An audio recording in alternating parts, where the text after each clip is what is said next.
the Cerebral Entertainment Podcast.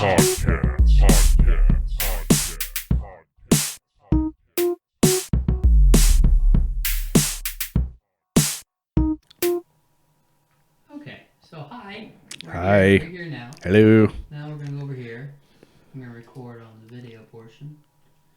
And this is neat doing this on our own, kind of. Like, it'd be a lot easier if we had a producer. Oh, yeah. We need us a young Jamie. But you know what comes with that? Money. Right. We don't have a whole lot of that. No. So, we'll, for now, make it work on our own. Yeah, that's how we're rolling. But hey, we're here. It's good to be here. Hi, people. Yeah. How's it going? So I guess to kick things off, hey, everybody. Welcome back to yet another riveting edition Another one. of the Cerebral Entertainment Podcast. I am James, and with me, as always, is my good friend Colt. Yes, sir. And we are here today to have a little chat. Yeah. Catch up and do some things. We've got a lot of great guests on the horizons. We've had some good ones, too, since we've gotten back into the swing of things. Now, I know we've discussed the hiatus. I don't know if anybody's really keeping up with it or not, but we did have a hiatus, a lot of life. But you know what does kind of strike me is through the hiatus, there was some flourishing. Some things grew. There were some things that happened, right?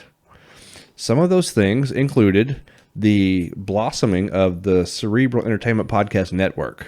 You know. Okay. Yeah, I had no idea where you were going with this. I was like, my wife's pregnant. Is that what he's talking about right now? Well, that too. You had a little bit of extra time.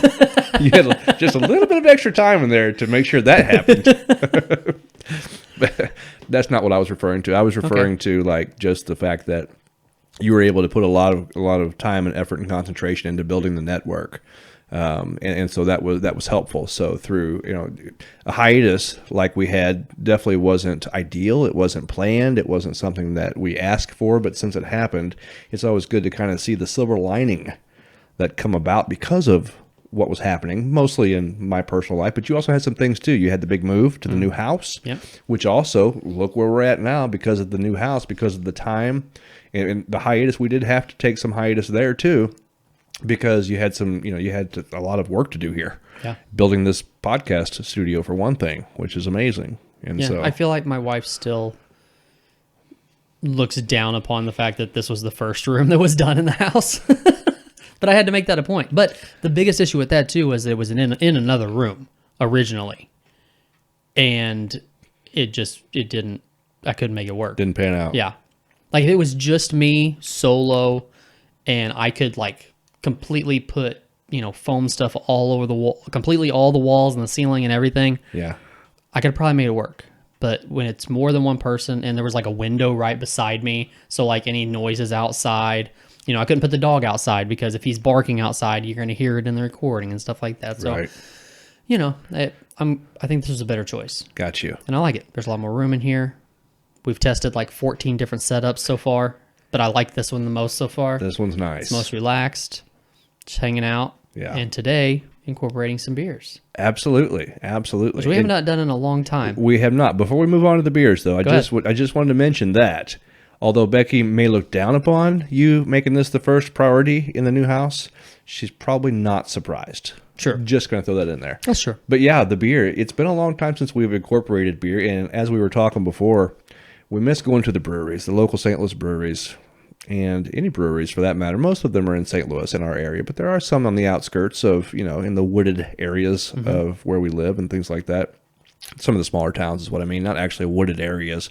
I've never actually been to a brewery where there was like, only a forest surrounding us. They should, though. Wineries do it, and it's beautiful, beautiful country. Absolutely.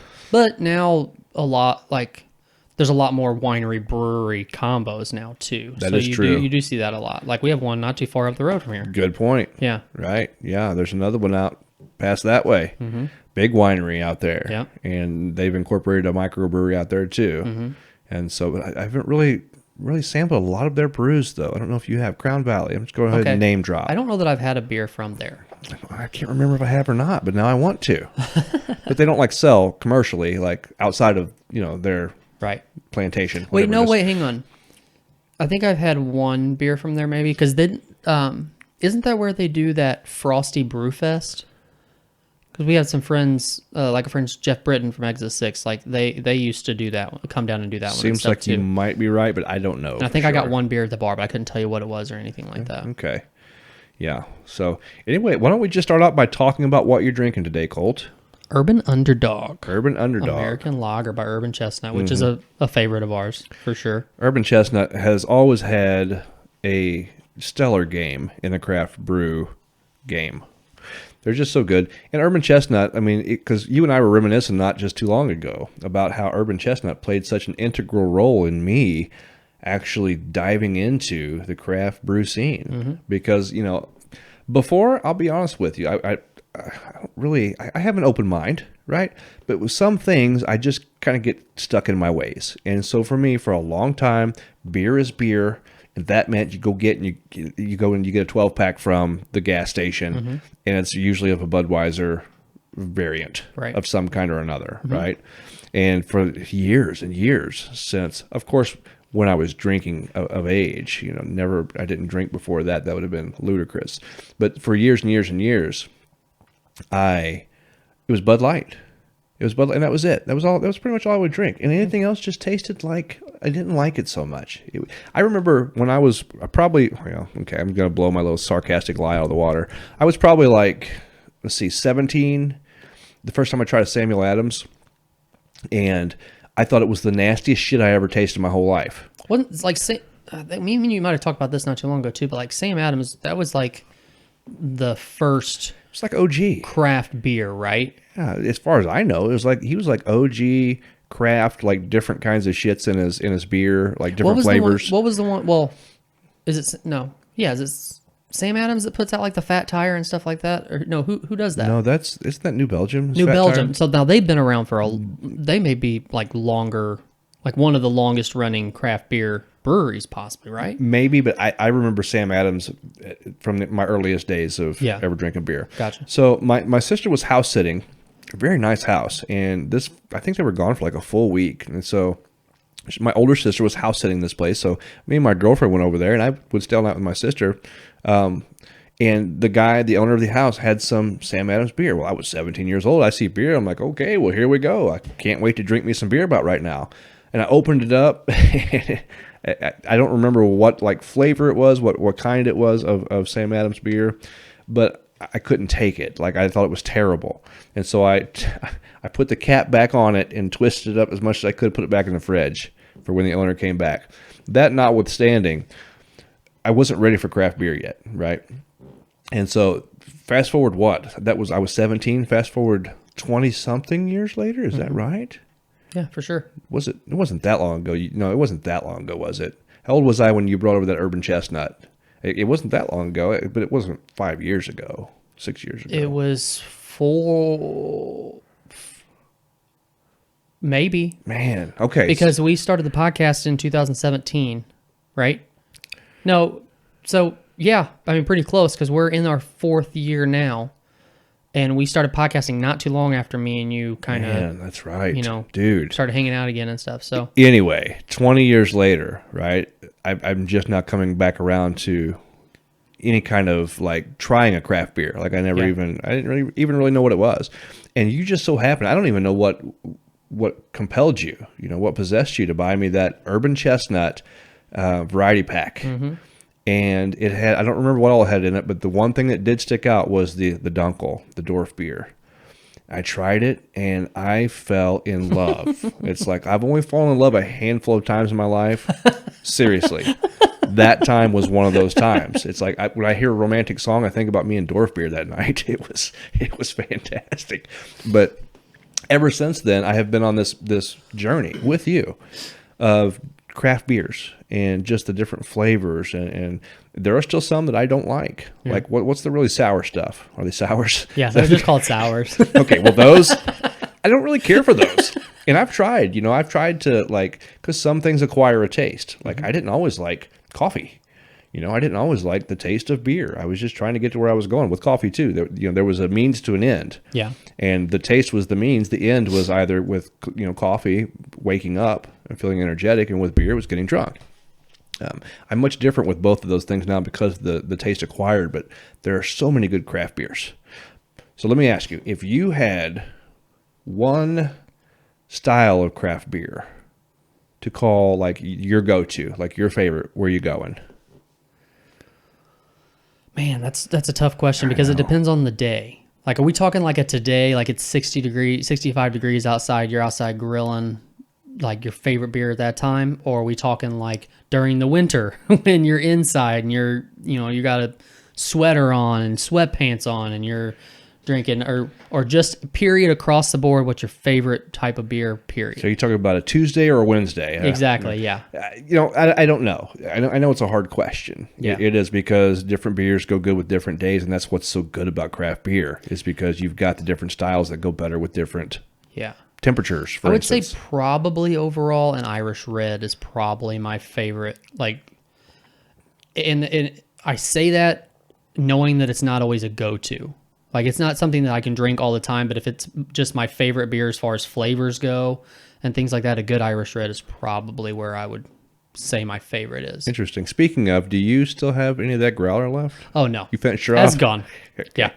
I actually, so for everybody who doesn't know, we had planned on doing this a couple of nights ago, and you ended up not being able to make it.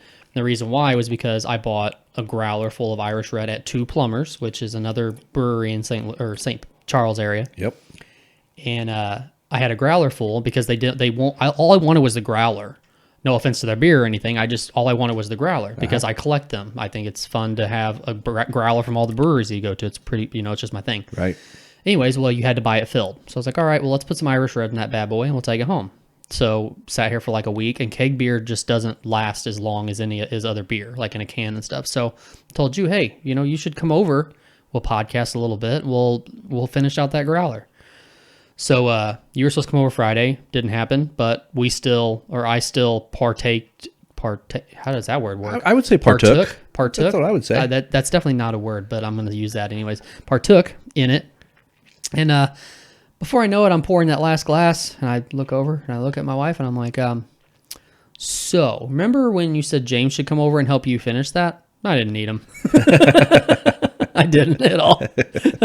Went down a little smooth that night, huh? It did. Nice. But anyway, so yeah, Irish Red. But what's funny is, we've had a lot of craft beer. Would connoisseurs be the word?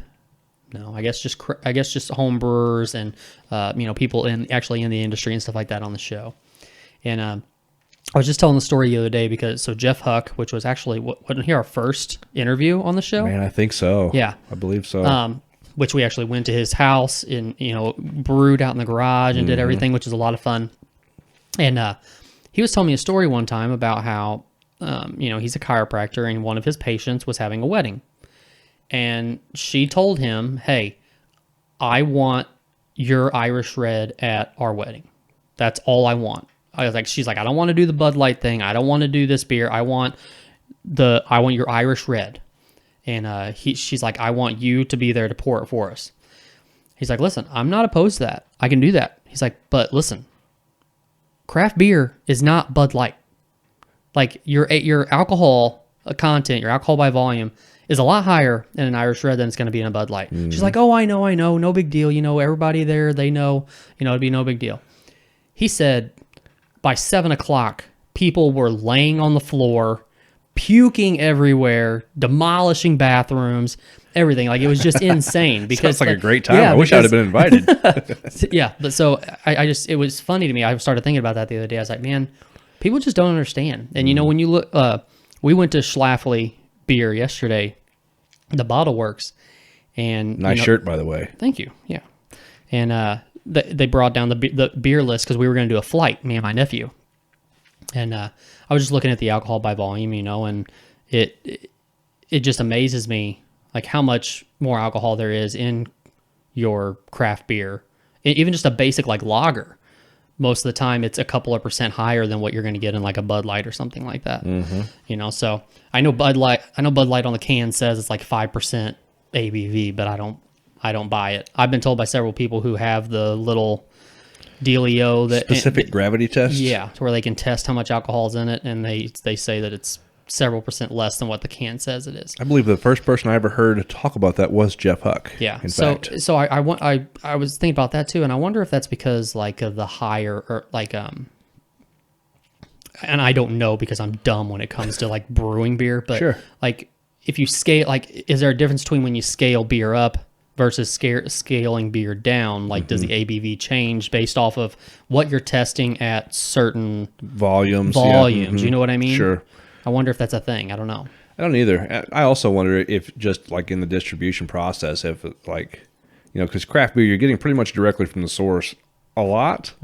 Which it still doesn't make sense though. I start to say that because I was drinking, you know, an Elysian beer, an IPA, and I think it's out of California, maybe. I could be wrong there, but I believe it is. But it does not lack in the alcohol content, the ABV that it says it does, you know. Yeah.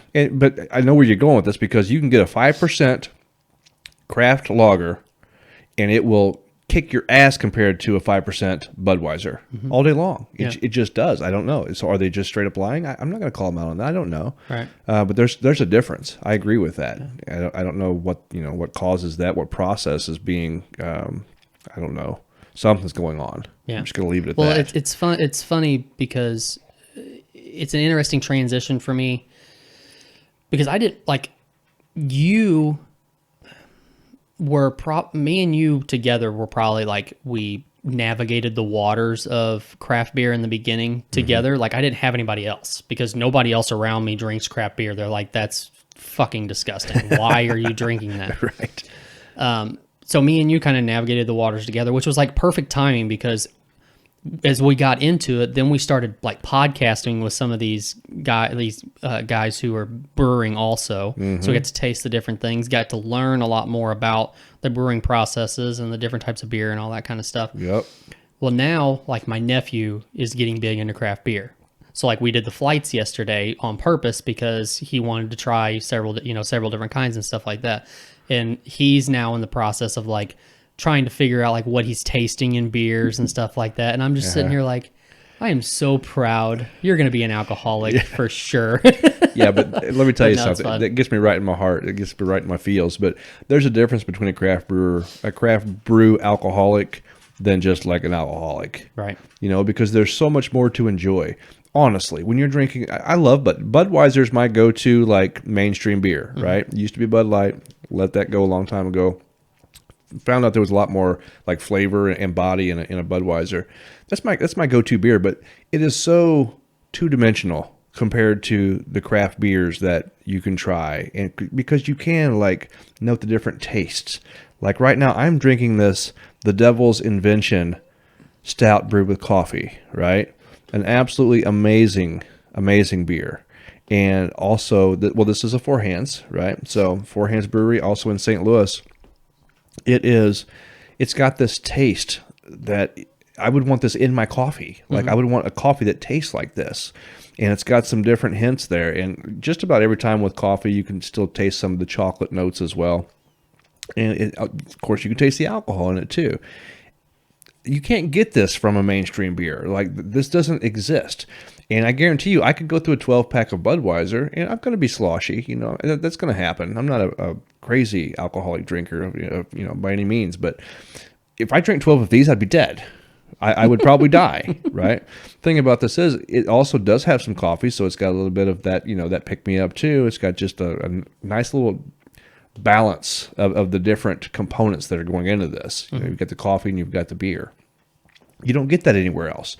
And so someone who is getting into craft beer, I don't see them, and maybe I'm wrong. Maybe there are some people out there who are just like fucking in the gutter, and because of the IPAs that they drink all the time. I doubt it though. For one thing, they're more expensive. For another thing, these aren't made for like mass consumption. And by that I mean they're not made for me to sit around and drink a 12-pack of, you know, it's just not. Well, Depending. Like if you go with like an Urban Underdog, a lager, I could drink a 12-pack of that. Okay. You know what I mean? But it's a lighter beer. But what are you doing aside from drinking that Urban Underdog while you're drinking it though? Are you just drinking it? Like compare it to a Budweiser or a Bud Light, whatever, or Michelob, whatever it is that you would drink mainstream. compare that to that, and what's the difference in the actual drinking experience? Even from a lighter, even like from a Kolsch, a craft Kolsch is very light. Yeah. A honey, what is it? A wheat. Hefeweizen? Yeah, something like that. Yeah. Because you can drink, those are lighter beers. They're not going to knock you on your ass per se. But what's the difference in the actual drinking experience from that kind of a light beer versus like a Bud Light or a Mick Ultra? Well, I mean, that's hard. That's hard to say with like a lighter lager, I guess, right? Because I mean, like I've got a Velvet Underground sitting over here right now. The flavor in that is ungodly different than what this lager is right here. For sure. So if I'm drinking that Velvet Underground, there's a reason for that. Like I'm looking for the taste. I'm looking for, looking for that. If I'm drinking a light lager, it may be a little bit higher ABV, but it's still more for like a daily, like just an outside drinking, grilling kind of a thing. Sure. You know? So I don't really know how to compare that.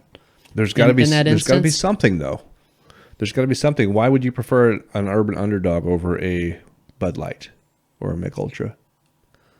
Well, for one, that maybe not what you're thinking about, but like the local aspect, I like that. About that. Even though Budweiser is a local brand. Well, yeah, but I guess like mass consumption wise, small business. Small business is yeah. I guess there's that, but I don't know. I don't know if that's the only reason. Okay. Why? I find even the lighter beers that are craft more enjoyable. There's still something that they put more, in my opinion, because it's not for mass consumption, right? Because it's not being distributed all around the world. There's a little more love into the flavor. I know it sounds cheesy, but I'm serious. There's a little something to it to me.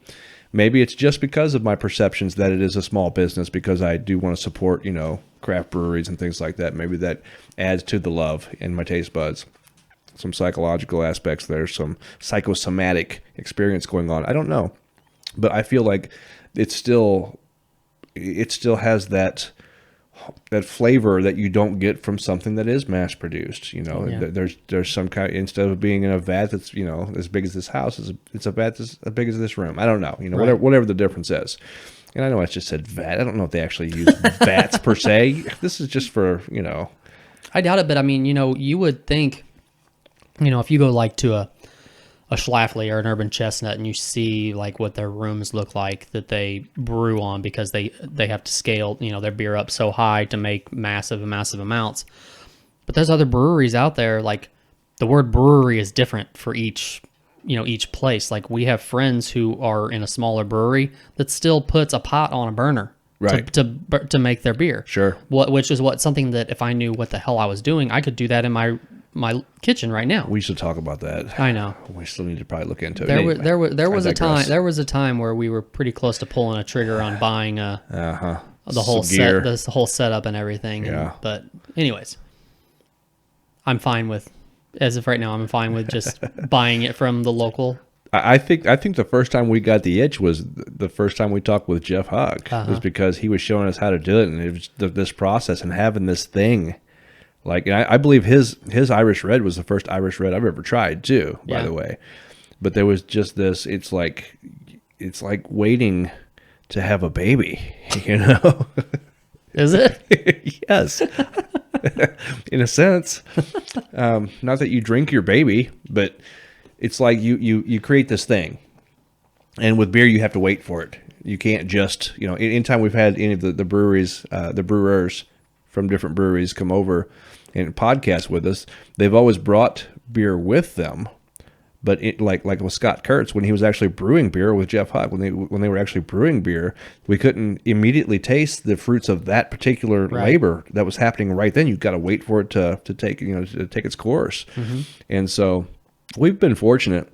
Podcasting was great for us, by the way, to try a lot of different craft beers. For sure. Because people, they just enjoy it. It's such a community thing. It's just a relationship building thing. It's so awesome. And it tastes so good. That and the fact that we decided to get someone to sponsor us that was right across the street from Urban Chestnut. Yeah. Which was also an hour away from our house. So it's like you've got time to work with when you go up there. And so there was times where we'd purposely go up there. You want to go grab a beer before You're we right. before we record? Right. Hey, you want to go grab another beer after we record? It's like right there. I know. It was awfully convenient. Yeah, for sure. I miss that place though. I miss all those places. But onward and upward. This beer is good. I love the coffee stouts. If I were going to go to, if I had to go to, it's going to be IPA for me. I'm one of those guys, and I love it. I love the dark stuff. Love it. I love this Devil's Invention. I love the, of course, shout out to Urban Chestnut with the Dunkel, with the Dorf beer. That was my first love. And I really like a good dark beer. I love the Velvet Underbrown. That's good stuff. All the browns, the dark reds, all that is just great. There's something about an IPA, and IPAs there's so much variation in IPAs just alone within the IPA sector of craft beers, right? Mm-hmm. You can get a lot of them, like I know it's not local, but I was drinking the Elysian. It has such a strong citrus taste, and I'm a big fan of the citrus in the IPA. I just absolutely, it does something to me. But I also love like the really, really strong hops. Another funny story, not really like funny, haha, just interesting to me because I was there and it was funny to me.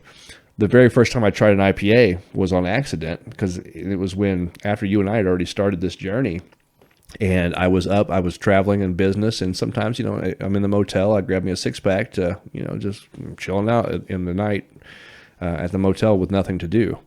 And so I picked up this 6-pack of Schlafly's IPA.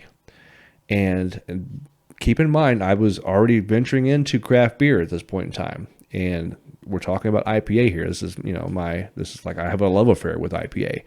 And I tried it and I thought, who put a Christmas tree in this frickin' beer bottle and thought that I wanted to drink it, to pay good money for it, $10 for a 6-pack. So I left it alone. I didn't drink it. I think I tried like half a bottle of beer of Schlafly's and couldn't do it. And ended up bringing that home. I think I choked it down eventually. I mean, fast forward 3 years later, IPA, that's my stuff, man. Mm-hmm. It's like I love all the variants. I love the hoppier, the better. If the bigger the bite, the more that I'm into it. Right. And the citrus, oh my gosh, it does things to me. So that's another thing. Acquiring a taste for craft beer is something. I think it goes for just about anything that has any kind of a peculiar flavor or bite to it, something like that. But I could give this beer, which I think tastes nothing like beer, really, not really, to someone who doesn't drink craft beer, and they're just like, ooh, it tastes like beer. I don't get that. I don't know where they get that from. I know that was random. I'm just kind of on a flow of consciousness right now. But I get it, but I think that's a mindset thing a lot more than anything. Because people who don't drink craft beer don't get craft beer. They don't understand. And they don't really care. A lot of people don't care to understand. I'm not saying everybody, but a lot of people don't care to understand it. They just want to say, listen, Bud Light, that's my jam. That's where I'm staying. I don't care that you have a, chocolate in your beer. It doesn't matter to me. I'm like, but it should. Because you got to try this, right? Yeah, so I don't know. It's just, there's definitely a mindset that goes along with it. Mm-hmm. Most of the people in my circle, even if they don't like craft beer or they don't really care to like craft beer, they'll try. A lot of them, it's hesitantly. Yeah. But they'll at least try it. And my first thing is always, and I will never start somebody out with a really hoppy IPA or anything as their first thing with craft beer.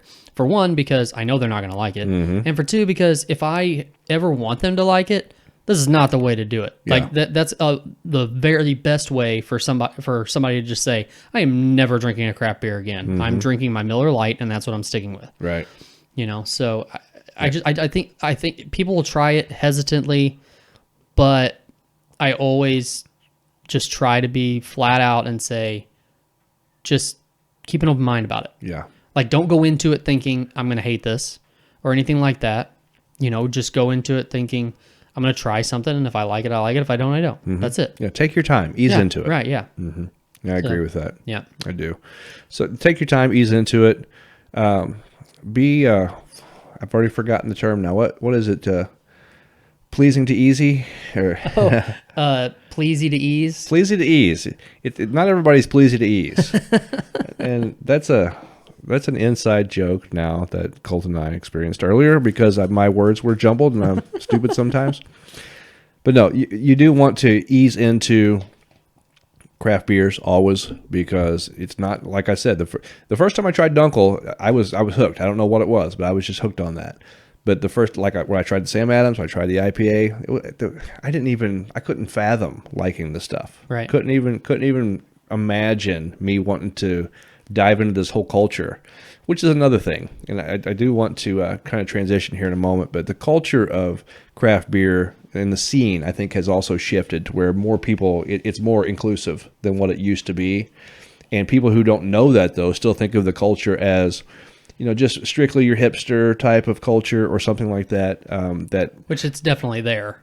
It is. It's there. And it's kind of like one of the foundational elements, I guess.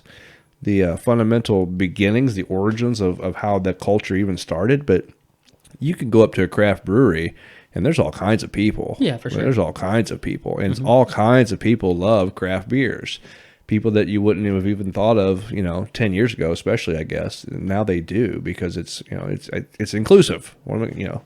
It's a fun time. You go up there, you can play games, you get different, and I love going up to Urban Chestnut and just seeing all the freaking taps, of the different beers that you can try. It's like, I don't have enough time or liver to experience all of this goodness, but I wish that I did. Yeah. Well, that's, we've talked about that several times. It's like, we live down in the woods, and there's a few breweries here and there, but it's still a pretty good drive if you're going to get to them, but we would be in so much trouble if we lived like in St. Louis, where there's streets and streets with breweries on them, and that are just an Uber call away. Yeah.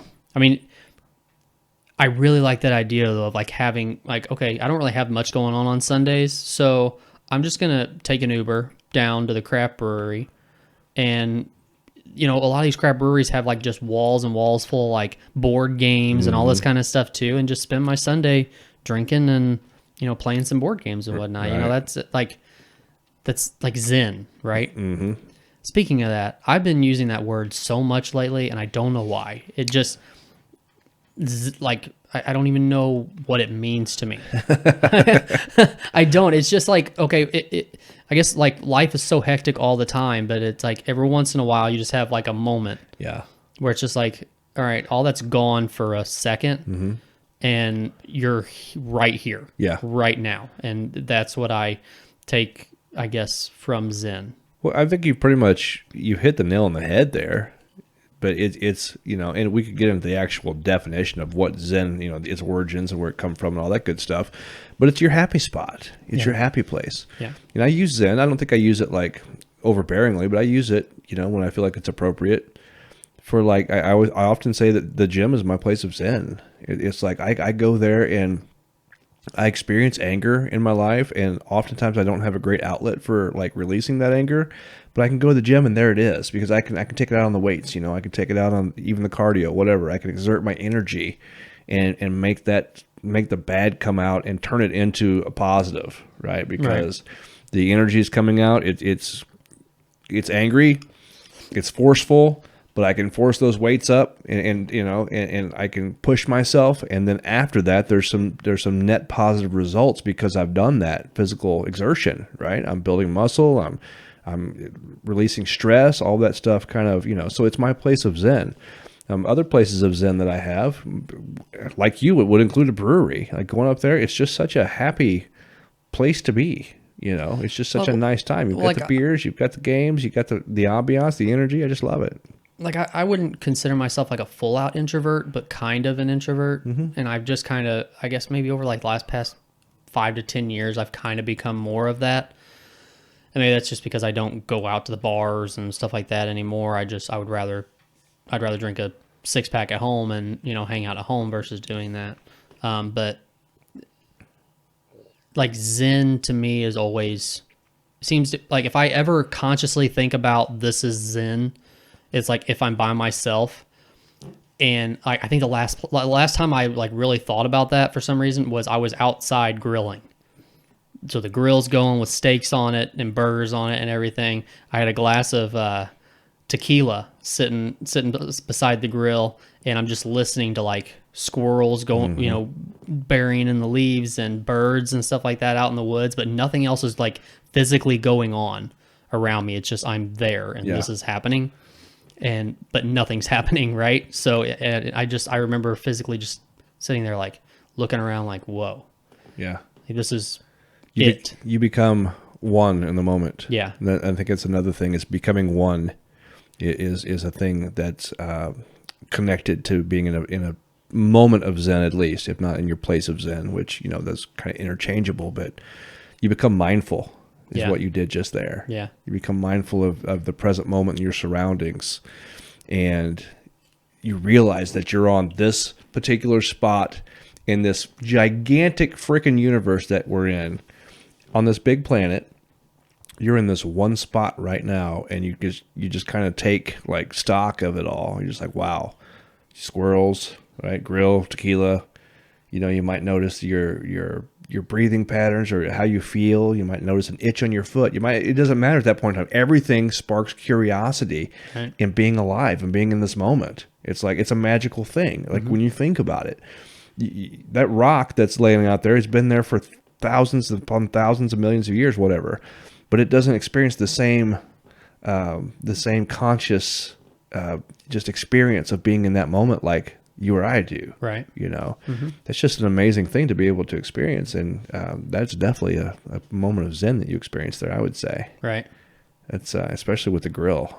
Sounds great. I think we're going to do that here before long. I can't wait. Mindfulness is, I know we've talked about that a lot on the show, and it's such a useful tool, though. It really is, to find those places of Zen. Like sometimes I was talking about in the gym earlier, sometimes I become mindful of that moment. And even though I'm like driving, it's kind of I may have something heavy, in the headphones and the earbuds. It might be something like Slipknot or, at least some Static X something. And I'm driving out that anger, but I become one with myself in that moment, being curious of the anger, being curious of where I'm at in this place and what I'm doing, and what even maybe the results are in more of the present sense, the rush of adrenaline, and the endorphins, and I'm getting swollen. Like literally, I can see and feel myself being swollen by the effort that I'm pushing forth. I become mindful of that moment. I appreciate that moment so much, and that's what I talk about when we can harness things like anger. When we can harness it and use it as a tool towards something that's productive. It's no different than harnessing happiness or freaking even peacefulness outside with nature. Being able to harness those things is such a useful tool, and mindfulness is a way to kind of align everything that's going on in that moment so that we can productively come to some kind of an outcome that is beneficial, and not just beneficial like for your muscles, but beneficial for your mind. Right. Just to take it in, because you've only got one life to live, and so the more that you could be mindful and realize that, the better off you're going to be, I think. Yeah. And nature is a fantastic place to find your Zen. Right. Fantastic. Because I'm not really a hunter. I hunt here and there. I would like to be more of a hunter I just want the skills in case all shit does really hit the fan and I need that skill in order to feed my family. Which I can hunt well enough to do that, but to be a really skillful hunter, you got to practice at it. You got to stay up on your game. Same with fishing. I love fishing though. Absolutely love it, but I'm mostly a catch and release. But if I need to feed my family on fish, which I hate fish, by the way, it's going to suck, but at least I'll stay alive. I can do that. But just being out in nature in those times, being able to be at one and understand your surroundings and listen to the squirrels, because most of the time when I've ever went deer hunting, there's like 10,000 squirrels that will not shut up, right? They won't stop. But if I ever go squirrel hunting, silence. Right. Little bastards. I don't know how they do it. They just know. It's crazy how loud, like, if you're in the woods, like right now, I can walk out my front door, and if I listen around, I would think a squirrel is a deer because of how loud they are. Mm-hmm. It's so crazy. But the other day, so I've got in my kitchen, there's a window just a smaller window that looks out into the backyard. And I'm doing dishes. So you got a sink. If anybody's watching on video, I got a sink here. The window's right above the sink, and then to the right, I've got my dishwasher. So I'm just taking stuff out of the sink, putting it in the dishwasher, And at one point, I just happened to look up, and I've got like music going on my phone and stuff too. So I'm like kind of rocking out while I'm doing dishes and stuff. And put a dish in the dishwasher, and I stand up, and I just happen to look out the window, and there's a deer staring me straight in the eyes. Oh my God, dude, I about pissed my pants. I was like, whoa, there's a horse out back. What is going on? Where did that come from? And there was 3 of them back there. They were just hanging out. And it was weird too, because I was like, my first instinct was to grab my phone because I wanted to take a picture of it. And he's just standing like staring at me, and I'm just thinking, does he really see me or not? But like so I was like being very slow about it. Like I'm in my house, and he's outside my house, but I'm being like very slow about it to like grab my phone and then bring it over and then try to take a picture of him. I don't know. It was just a weird moment. He's scared to live and piss out of me. You've got a lot of deer around here. I do. Every time I drive out here, I mean, they're constantly just crossing the road or just looking at you at the side. It's just there's deer everywhere out here. Yeah. I mean, I'm not going to say exactly where we're at, because next thing you'll know, all these hunters will come and start poaching all these deer. There's a lot of them out here, and I don't like deer. I hate them. Not because I don't, they're a gentle animal for the most part, but they're all over the roads, and man, they create havoc out there. Yeah. They're terrible when you're driving. That's a weird, I don't hunt. I've never hunted. Not by preference or that it bothers me that people hunt. It's just a matter of, I just didn't grow up in a family that like a close family that hunts or anything like that. So I just never did it. Yeah. But I got friends and stuff that do it, and I hear their stories of deer, deer hunting and stuff like that. And I'm like, I don't, hunting's a weird thing to me, because I can't get over the mindset of, okay, so you're going to spend hundreds and hundreds of dollars a year. You're going to spend effort to go out and set up a stand and set up this, that, and the other to try to bring the deer in. And then you're going to go out and you're going to freeze your balls off for however long you want to be out there. And then there's a chance you won't see anything, or there's a chance that you will see one, and then you shoot at it and there's a chance you miss it, and you wasted all that time for all of that. Okay, so for one, I hate the cold. Cold sucks. I don't have patience at all. It's gone. I don't know where it went, but it's not here anymore. And it just doesn't seem like it's on my house. Now, I would be okay to like go with someone, like if they're hunting, and just to kind of like be a bystander, just like hang out and watch just for the fun of it. But it's just not I don't think it's my gig. Yeah. I will eat deer all day long though. And that's what it comes down to. Like if you really want to, the brass tacks is getting that meat. That's where the hundreds of dollars comes in, because it is a hobby too. Like you're going to spend your money to some degree on something that you enjoy. And a lot of people really, really enjoy hunting. I wouldn't say that I really, really enjoy hunting, like to where I would be like, this is like where I have a lot of fun. But to get that deer, like to reap the benefits of that, to have that in your freezer, is, and you're spending a lot of money, as you so rightfully pointed out, is that you're spending hundreds of dollars, and at some point in time, does your expenditures outweigh the actual meat that you're getting? Especially at first, probably, until you really get good and you already have all your gear. Like if you have to go out and buy a gun this year, you got to buy all your clothing gear and so on and so forth. Then you're going to be spending a lot more money than what you're going to get from the meat, or what you're going to save from the meat. But it's cleaner meat, For one thing, you don't go and buy deer at the store, but it's like having a cow in your yard as opposed to having to go to Walmart to buy beef that comes from God knows where, right? So you're getting cleaner meat in general, period. And the meat that the times that you're cooking deer, that's the times you're not going to buy meat at Walmart, right? And so you're saving the money back there as well. Right. So it's working itself out. And plus there is the survival rush of it. Like when you shoot something, you get that adrenaline rush, right? And I'm not a big fan of killing things. I'm not. I don't know if I've told the story on this podcast, but I was squirrel hunting one time, and I shot a squirrel, and this squirrel had the biggest balls on him that I've ever seen on any squirrel on the planet. I mean, they were huge. It looked like dog balls. And I felt so bad. Not because I killed a squirrel, because they were going to eat it. I'm not really eating squirrel. I will if I need to, but I don't need to. I don't think it's it's just it's kind of greasy and there's not much to it. But who I was with, we were out shooting for them because they were going to eat squirrel that night. So that's fine. I shot. I didn't know. I couldn't see his balls because I shot him. It was a good shot. It was a great shot. I was at least, and we're talking like with a shotgun for a squirrel. I was at least, I don't know. I don't want to say. I was a long ways away for that shot, and I dropped him, just bam.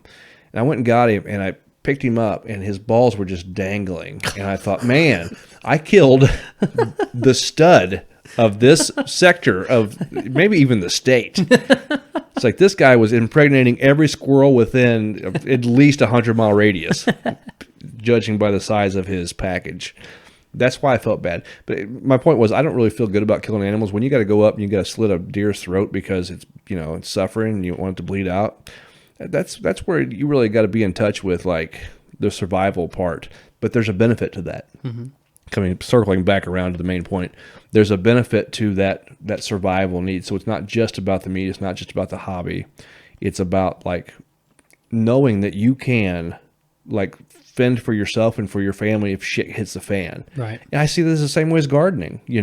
Gardening's not some people enjoy it. I don't necessarily really enjoy it. I like seeing the babies come up, and then knowing that you're going to eat the fruits of those babies. Mm-hmm. That's a good feeling, but it's that survival, that need to perpetuate like yourself and your family to know that you can do that and that you're doing that. So when you have a plate of food on your table and that's your kill and that's your vegetables that you grew and everything was like from what you did. Mm-hmm.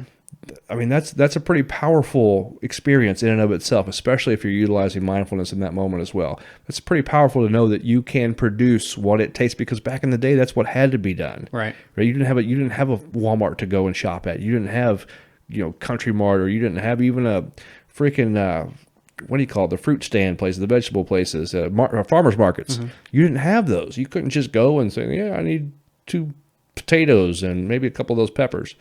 If you didn't grow it yourself, if you didn't kill it yourself, you weren't eating. Right. So there's also that evolutionary knowledge, that understanding that if you can't fend for yourself, at the end of the day, when shit really does hit the fan, there's going to be nobody left to help you. And so I think that's that's probably the most powerful point for me in all of that. And I think even people who simply use it as a hobby or simply use it as, because I know some people who just like to kill stuff. They do. Yeah. But I think that's also maybe just a byproduct of the evolutionary understanding that you have to do this. It's the modern materialization of the same concept. They're just, skewed in different ways. But it's also like how you grew up, though, right? Like me, I don't really feel that obligation because I wasn't raised doing that. Do you think there's people out there who, even though they weren't raised hunting, or they never really hunted, that they still somehow feel an obligation to do that?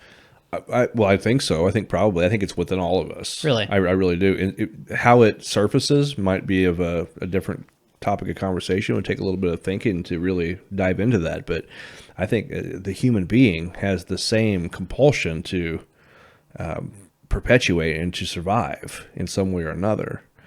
And so for some people, that might be why some people rob other people, because they feel that need to survive and to fend, but yet they don't have the rudimentary skills of growing their own food. Right. Or maybe it's environmental. It's the same reason they don't have a plot, or they don't have the access to animals, the wildlife. And so they have to go and they have to rob somebody else. So I think and that's just one example off the top of my head. I think there's all kinds of ways that things like that can surface within us and within our personalities, that if you really, really dug into it and traced its origins, you'd find that it comes from that survival need, that instinct. Yeah, makes sense. Yeah. But I really didn't grow up like that either. My dad, he was a minister. And he hated killing animals, but he grew up hunting. My family they were hunters. That's what they did, sawmillers and hunters, and, preachers on top of that. But he still had the instinct, and he wanted me to know how to, because of the same reasons why I'm telling you that I feel like it's a necessary thing for the survival thing. If you want clean meat, you got to go out and get it yourself, because Walmart's not going to give you the clean meat, even though they slap a guaranteed sticker on there. That means jack. You know, if you want the clean stuff yourself, you got to go out and you got to get it because nobody's going to do it for you. That was basically his message to me, even though he hated to kill an animal. When you kill an animal and you see it dying, you know, that's a hard time. That's where you've really got to, for me, it's where you really get down to brass tacks. You're like, man, I don't really like this. Yeah. You know, to see the animal's life leaving them. And so you try to have some mercy on it, kill it a little more quickly. But that's you actually hand to hand really killing something. It's a different level of, I'm going to eat you. I'm going to eat your meat. Die. Hurry up and die so I can quit feeling bad about this shit. I'm hungry. Giving a deer a triangle choke out in the woods. I have a story about that. I'm not, it's secondhand stories, so I'm not going to talk about it. But I have a buddy. He was a maniac. Oh, Joey. I miss Joey, but he went out and he had to wrestle down a deer and choke him out because the deer wouldn't die, and I had to actually physically, take care of business. Huh. He was a crazy dude, though. Sounds like it. He was hungry for deer. Anyway, man, this craft beer conversation really kind of took off. And it did. Go figure, right? Yeah. So where are we at right now? I can't see all the way over there, but we have been coming close to an hour. Well, do we have this says we've been recording for 50 minutes. Yeah. So, getting up there. So what you want to do? You want to you have any more topics you want to go over? You want to just roll what we got? I mean, right now, if we go over another topic, we're going to be going way over. Yeah, because Lord knows we don't stop. It just happens. Right? This was supposed to be our opening topic. Colt. This wasn't even supposed to be a topic. You just No, I know. We had topics lined up, and then you just said, "Well, what should we talk about to get things going?" Right. And we definitely did that. Craft beer? That sounds like a good one, right? Yeah. Okay, well, 45 minutes later, we're still talking about craft beer. But here's the thing. At least we made it through the podcast, and I think this is going to be usable. Because a lot of times when we start off with craft beer, we've had, I can't even tell you how many episodes we've had where we couldn't quite use it because it was terrible. Yes. And, some of them we thought maybe we could salvage it. And then we go back and listen. And we're like, no, that's not. No. I don't think that's going to happen. And then some of them we just stop recording midway through because we're like, you get it, right? Like, this is bad. Yeah. Like, you've slurred your words for the last 15 minutes. Right. And I mean, we've been there. It's been fun regardless. It's always in good fun, and it's still good practice because that way we also know not to get too wasted. Like we mentioned earlier, we've had podcasts with several brewers, and almost every time they bring beer for us to try. I remember, what was his name? We met at the Monocle, a former sponsor of ours. Come on. He's the Heavy Riff. Heavy Riff. Jared Saffel. Yes, that's it. Mm-hmm. Yes. He brought so much He did. craft beer for us to try, and he said, I can't take it home. He's like, I don't want to take any of this back. And he had these huge containers, and he had like 6 of them. And I remember you and I looked at each other when he brought them, because we always like to sample. I'm always, it's at least kind of quietly hoping that these brewers, they want us to try their stuff, right? Right. Of course. But he brought like this freaking massive amount of craft beer, and he said he did not want to take any of it home. And we finished off those several. I think it was probably 5 or 6 of those big containers. And we're like, okay, so you realize your home is like 5 minutes away. Yes. Our home is over an hour. Yeah. We have to still make it there somehow. Dude, and yet we kept drinking. No, we did. But it was good stuff, man. That was the fruits of our labor, the benefits of podcasting. But we made it, though. And that was a usable podcast. Yeah, for sure. I think because we had someone else there, a third party, it kind of helped keep us on our game and kind of helped keep the conversation going. When it's just me and you, sometimes we get off track. Well, we start late sometimes. That's true, too. That's the problem. Yeah. Like, even sober us, if we say we're going to start at 4 p.m., we normally don't start till like 5:30, just because we get to talking or whatever beforehand. Right. And then we're normally mad because we talked about a lot of stuff that we should have said on the show. Right. Which is funny because that's the roots of the show. Is like the beginning of the show was because we were like, well, listen, we talk all the time about stuff that maybe people are interested in hearing. So let's just put a microphone in front of our face and do it. Right. Okay. So then we get together and we're like together for an hour and a half. planning on recording, but we talk about everything for an hour and a half before that. I know. And then we get back on the show and we don't really want to talk so much about that stuff because we already did it. I know. And it doesn't feel natural anymore because we already talked about it 45 minutes ago. Right. So it's, we just don't know how to do things. That's one way to put it. We also, we were talking earlier today because we had a topic. It's a great topic. And we're going to hit it up again. I just don't feel like we can give it the appropriate amount of time today. But, we were talking pre-show because we do like to do a little bit of a warm-up. But I've always been a big proponent of hitting record during the warm-up because so much stuff comes out. I could splice it in or we could use it for extra or something because there's a lot of gold that comes out from our warm-up. IMO, right? It's in my opinion. But we were talking earlier, and that was when we were talking about music. We were talking about, I don't know, you were talking about Chevelle and all of that. I was sitting there listening. I was like, it's good stuff. But damn, I wish we had been recording this right now. But it's okay. We live and learn, and I think we still have good conversations. Hopefully, people enjoy listening to these little segments in between our guests. Because I still want to. I just still love the variety of the CEP. So we'll just keep. I don't know what that was. My phone. Yeah, my phone. Oh, cool. So anyway, all right. Well, good stuff, man. Yeah. And we will continue on with maybe our main topic next week. Maybe we'll try. We'll see. See how that goes. Yep. So be thinking more about it because I know I will. Absolutely. All right. Bye. See ya. And we are out. Hey, I like how you looked at the camera this time. Last time you looked over there and waved. I was like, "What do you do?" You and Bye, Brian. everybody. You and Brian. That's funny. All right, let's go ahead and stop over there. And Man. see ya.